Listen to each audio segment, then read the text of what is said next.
একটা বিশ্ববিদ্যালয়ের শিক্ষার্থী অথবা যারা চাকরি প্রার্থীরা যখন প্রাথমিক বিদ্যালয়ে শিক্ষক হিসেবে চাকরি করতে যান তখন সেখানে 11,000 টাকা বেসিক দিয়ে শুরু করেন বর্তমান প্রেক্ষাপটে। অর্থাৎ এই চাকরিটা হচ্ছে 13 গ্রেডের চাকরি এবং তৃতীয় শ্রেণীর। একজন যখন সেকেন্ডারি এডুকেশনে চাকরি করতে যান তখন বেসিক বেতন পান 16,000 টাকা। এটা 10ম গ্রেডের এবং দ্বিতীয় শ্রেণীর চাকরি।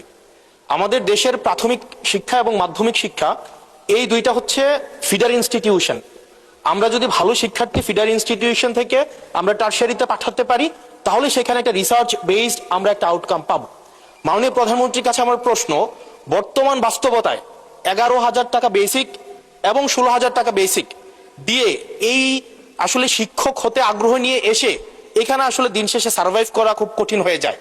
সেজন্য প্রাথমিক এবং মাধ্যমিক শিক্ষকদের বর্তমান প্রেক্ষাপটে, আপনিও বিদেশে দীর্ঘদিন থেকে এসেছেন, আপনি সেখানে শিক্ষা প্রতিষ্ঠানগুলো দেখেছেন, সেই বাস্তবতায় আমরা এই ফিডার ইনস্টিটিউশনগুলোর শিক্ষকদের মান উন্নয়নের জন্য, তাদের বেতন বৃদ্ধির জন্য, যাতে করে বেশি বেশি মানুষ বা শিক্ষার্থী এই ধরনের চাকরিগুলো করতে আগ্রহী হয়, সেটার জন্য আপনার বিশেষ কোনো পরিকল্পনা রয়েছে কিনা সেটি জানতে চাচ্ছি মাননীয় স্পিকার।